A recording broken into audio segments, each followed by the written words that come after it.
Hi everybody, welcome into a brand new season of the Coach O Show, where we bring you an inside look at Northern Michigan football. My name is Ryan Beckman, along with Wildcat head football coach Chris Ostrowski. Coming up on the season debut of the show, we take a look back at a thrilling Wildcat win in Week 1. We'll talk with defensive lineman Jared Vuxen and look ahead to the home opener when the Wildcats welcome Angelo State to the Superior Dome on Saturday. And Coach, good to be back doing this with you once again and open this season in thrilling comeback fashion, 38-35 OT win at Lake Erie. Let's talk about that, your thoughts from Saturday. Yeah, well, first off, I want to thank everybody, and this show has been special for us, and everyone that's worked so hard, and thank you for having another year. Can't believe it's here already, and we're off and running. Just unbelievable resolve from our players, commitment to each other, just a complete football fight to the finish for us, and there was never a time where I felt like our players or our coaches were out of it or panicked or anything like that. I think at one point we were losing 29-14, and I just thought we did a great job sticking together and believing in each other and finding a way to rise up and finish and win at the end. Absolutely. Let's talk first of all about the defensive side of things. A new defensive coordinator this year in David Correo. And then you guys make those adjustments in the second half, give up just 6 second half points, including overtime. What was working there in the second half? Yeah, I think our defensive staff did a tremendous job, Coach Correo, Coach Maslowski, Coach Davis, and Coach Perkle. I think they did a tremendous job understanding how to utilize our players properly and keep them fresh. And I think we obviously made some critical adjustments at halftime. But with all that being said, our players believe in the plan. There wasn't a panic. And it was great to see. How about from the run game? Jake Mahan, 143 yards, 2 touchdowns, including the game winner, which he had a huge hole to run through for the game winner as well. Yeah. I think Jake did a tremendous job, and we plan to have a two-headed monster, if you will, and Aaron Harris got hurt there, so Jake had to carry the load. I thought our offensive line did a great job, and Coach Boss does a great job with that group. So it was great to see our running game get going. And then Shea Brown sets the career record for TDs, passing TDs in the football game, and kind of does it in dramatic fashion with the one that got you set up to tie the game. Right. He's a special kid, and he's really grown in the program and understands how to process the information and keeps getting better and better. And I think our focus and our goal now is to create enough room between the record and when he's finished that it really stands for a long time. I didn't realize the record was being broken during the course of the game. I don't think he did either. It's just about throwing touchdowns and protecting the football, and if we continue to do that, he'll have a great senior season. Real quick, Coach, in about 10 seconds, so what did this win tell you about your team? I think we got great resolve, clearly. I think it's tangible, and we believe in each other. All right. More on this game coming up in just a little bit. We'll take a break. When we come back, we'll talk with defensive lineman Jared Vuxen right here on the Coach O Show.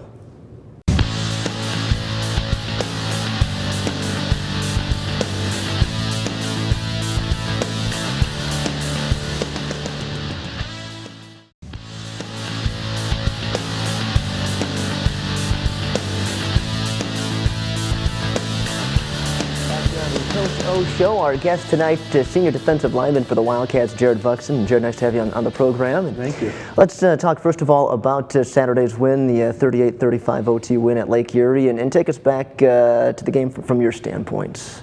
I think it was just an awesome day for us. We had a lot to prove coming out on the road. It was a long trip, and we had to show everyone that we can play on the road and that we can win. And just grinding through that game, it was awesome to come out with the win. Absolutely exciting way to start the season. And let's talk about your position group this year, the defensive line, a really deep group this year. What have you seen from those guys, and what do you like about it? I like how physical we are up front. We're an athletic group. We're fast. And it's just great having a big group of guys to rotate. It kept us fresh throughout the whole game. And I think that really made a difference in overtime and in the fourth quarter. You've got a new position coach this year, also a new defensive coordinator as well. How has that gone? What have you learned from those guys? It's been awesome so far. I love Coach Perkle and Coach Correo. Coach Perkle, he brings a lot of knowledge and experience. He brings a high energy and passion every day, and he demands the best out of us. And I think throughout the season, we're just going to keep getting better and better. Who are some of the guys that have stepped up on the defensive line this year that have kind of caught your attention as being one of the captains, kind of keeping your eye on? Honestly, everybody. Jalen Brooks, he's been playing very well so far throughout camp in our first week. Blake Rowe, he's a freshman. He's done well so far. He's a big, physical, strong kid.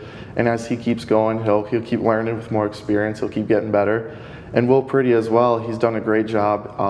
Athletic guy, he can play multiple spots across the D-line. And I think as a group, we'll be great this year.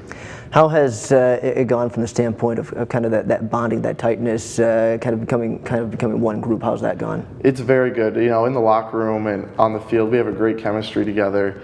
All the guys get along very well, and I love it. It's a great group of guys to be around. Talk a little bit about being named one of the team captains, one of the 4 captains on this team. What does that mean to you? It's a huge honor.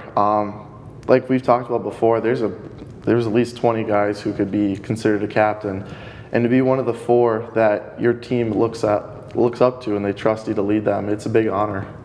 Gladstone native from the UP. What has it meant to play your college career at Northern Michigan? It means everything. You know, since I was little, I've always wanted to come to NMU. And I'm just very blessed that I've had the opportunity to, and I love it so far. Take us back. What about the off-season? What did you do in the off-season to get yourself ready for your senior year? I was up here all summer, and I worked with our strength coach and our strength staff. And 4 or 5 days a week, you know, we were in the dome running, conditioning, lifting weights, just doing our best to get better. And I assume looking forward to the home opener on Saturday. Yes, very excited for that. What are you looking forward to about it? I'm just excited to be back in the dome, the atmosphere, having all the fans around. It's always so fun to play in there, and I just can't wait to be back. All right, Jared, appreciate it. Thanks for the time. All right, thank you very much. We'll take a break here on the Coach O Show. When we come back, we'll get into the highlights of the Wildcats' win over at Lake Erie College. That's next. Stay with us.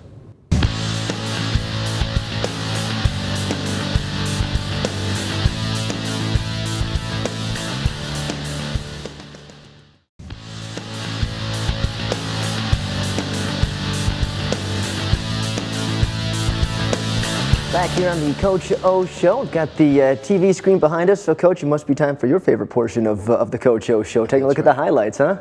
Yeah, this is a great time where we get an opportunity to talk football and look at some of the things we did during the course of the weekend. And this is a great piece. What we've done to kind of change some things up a little bit, Ryan, is instead of going just offense then defense, we kind of we're going to go from offense to defense, and kind of just mix them together a little bit. This was a critical moment in the second half. Again, they were driving a little bit. This was a huge play for us on a huge third down, and this was a big play for us again. And physical, one of the things that we understand is so important for us defensively is, and you've heard me say this now, we want guys that are really smart, aggressive guys that are terribly athletic, and they've got to have one of those 3 characteristics if they're missing one of the 3. Follow me? So if you're really smart, then maybe you're not so athletic. We'll deal with that. But you got to be able to possess one of the 3 completely, and I think our guys are smart football players, and they're aggressive, and they're athletic. They're doing the things they need to do, and this is a young man named Woodley Sully coming off the edge who's a true freshman, physical as could be. And he playing that zone read a little bit, and then we're flying to the football, and you see when you got a lot of green helmets flying around there, it means there's great effort on defense. We get a strip there. Austin McCarthy does a great job, and Terrell Johnson picks it up, and we're off and running. And you'd like to see Terrell go a little faster, sure. But he's off and running there, and that was a huge possession for us, and that we were able to create some points. I believe that was the field goal possession after that.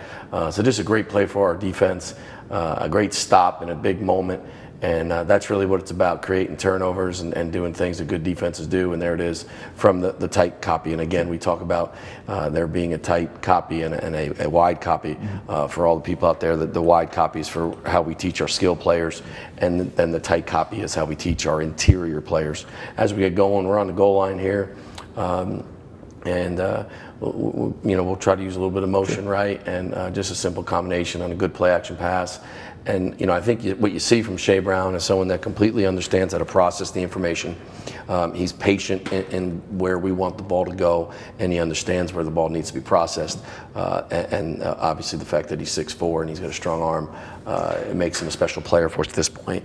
And this is a great look for us, because as we get through here, that's Geronte Lewis, who is another Florida boy that we recruited as a quarterback, and we've moved to wide receiver. He's doing a great job, and he's going to be a tremendous player for us as a perimeter guy, and it was a big touchdown for him in that moment. Again, the tight view, and really as we concentrate on our 5 offensive linemen and how we go about teaching those guys, and we go from there.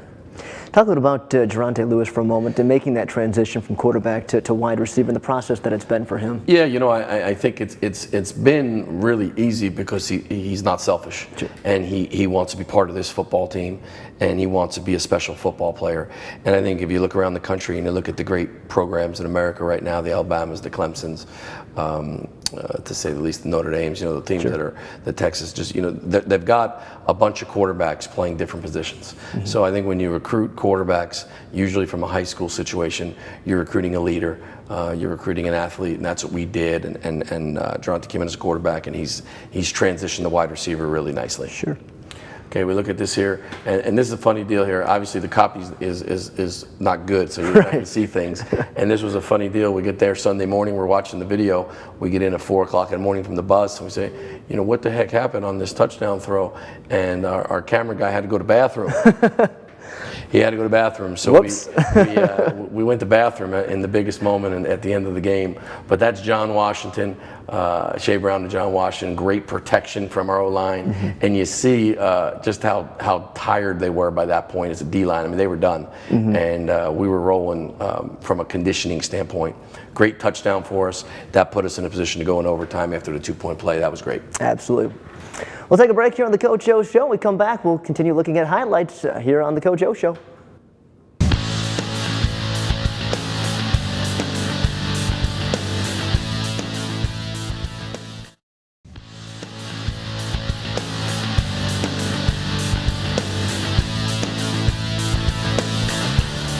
Well, we're moving right along here on the Coach O Show, continuing to look at highlights from the Wildcats' 38-35 overtime win against Lake Erie College on Saturday. So, Coach, let's get right back into it, take a look at some of those highlights. Absolutely. You know, as we transition late in the game here, our defense was in a flow now. I mean, we were really starting to play well, and this was a huge moment late in the fourth quarter. And this took them out of field goal range. This was a huge play for us, and just a disciplined approach to what we're trying to get done. And they run a reverse, and Jalen Brooks, who's a phenomenal story, and that's the defensive end down the bottom. He came as a walk-on, and he's earned a scholarship, and now he's a starter, and he's just a great kid and a hard worker, and that's a heck of a football play. And you know, we're there. I mean, we're all there, and that's.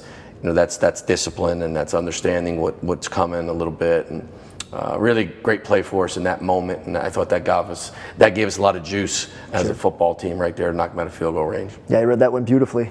Yep, absolutely. As we stay here on the defensive side, they go play action pass. Now this was the big third down in overtime as we get rolling, and big third down deal, and Jared Buxton, who we just had on the show, a Gladstone kid, just motor goes forever, and they're just so proud of the football player he's become. Obviously, he's a first-class kid, but a great football player as well. And it's always special when we have a local guy that's doing such great things for us.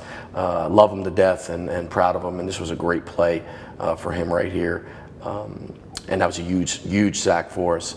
And then consequently, they kicked the field goal, which put them up by 3 in overtime.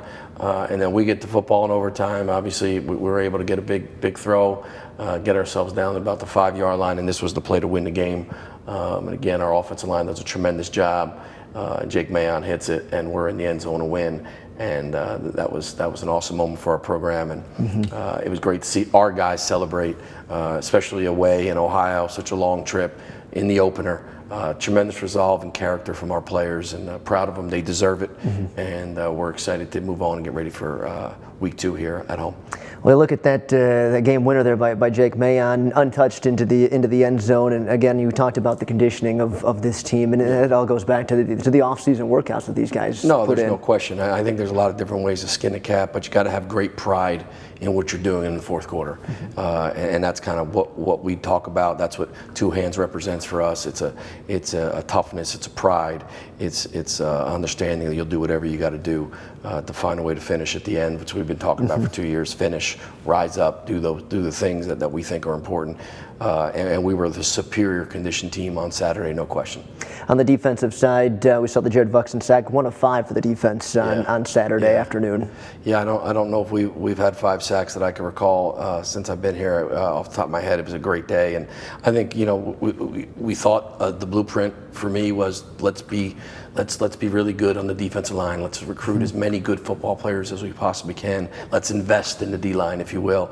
We did that, and I think we've got a nice rotation right now, and we got to keep getting better, and we got to be really detailed at the little things if we're going to win another game here. But certainly a good start. Let's move back to the linebackers, one position back there. And one guy you and I talked about the other night, though, Darrell Williams at the linebacker position, a guy that seems poised, ready to take that next step for DJ came out and played. There's no question about it. A young man from Fort Lauderdale, Florida, and he's got great pedigree. DJ does.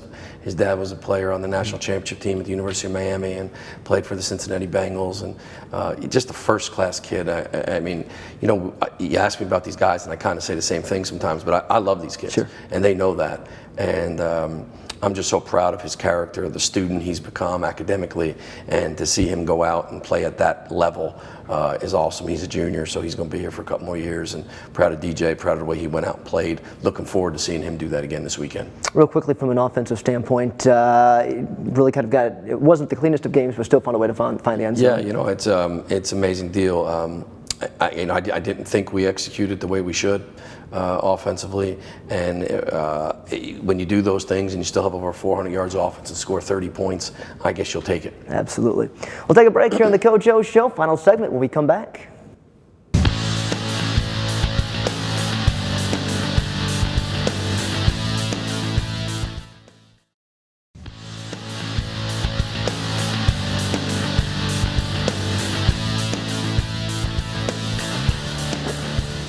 We head into the final segment of the Coach O Show tonight, and Wildcats getting set for their home opener, Angelo State, coming to town on Saturday. But first of all, Coach, let's talk about it from your team's standpoint, the excitement of getting back to the Superior Dome and the home opener, game number 1 at home this year. Yeah, it's become quite a venue. It really has, and I think our administration does a great job of doing some things that create a great atmosphere from the tailgating to the bouncy houses and all those things. And as our product has gotten better and better, it's become the beer garden. All those things factor into a great college football atmosphere. And we're super excited to play at home and showcase our product in front of our student body, in front of our community, in front of our fan base. Well, talk to me about Angelo State from San Angelo, Texas. Tell us a little bit about them. Yeah, historically a heck of a football program. A perennial playoff team, comes from a very good league in that Lone Star League, it comes out of Texas. Big, physical, good football team, no question, and will be a great barometer to see where we are as a football program. So we're excited to play the game. Tell us a little about what you expect from them coming up on the road this past weekend. They were now making a long trip up here again. Yeah, I don't look too much into the logistics of the travel for our opponents. It is what it is, and we travel and they travel. It's just college football, but I expect them to be big and physical. I expect them to be ready to play and fired up to play in the dome. So we need to really be detailed on the little things moving forward. One question I keep getting, so I'm going to ask you about it. How do you get a team from Texas to get up here to schedule them? Yeah, I think it was important for me to fill our schedule. I think 11 games is legitimizes what we're trying to accomplish, and we finished a contract with Quincy, so we need to find someone, and I thought Angelo would be a great fit, and it fit for them as well, and again, it puts our schedule on a different level. You play the GLIAC schedule, and then you play a crossover from the Lone Star. It's all good any way you look at it. 10 seconds keys for the Wildcats on Saturday. 10 seconds keys for Wildcats. We're going to play great defense, tackle, run the football, create some turnovers, and as always, protect the football and score in the red zone. 10 seconds. Sounds good. Coach, appreciate it. Best of luck on Saturday. Go Cats. All right, that's going to wrap it up for this week's edition of the Coach O Show. We're back next week to break down the Angelo State game. Thanks for tuning in, everybody.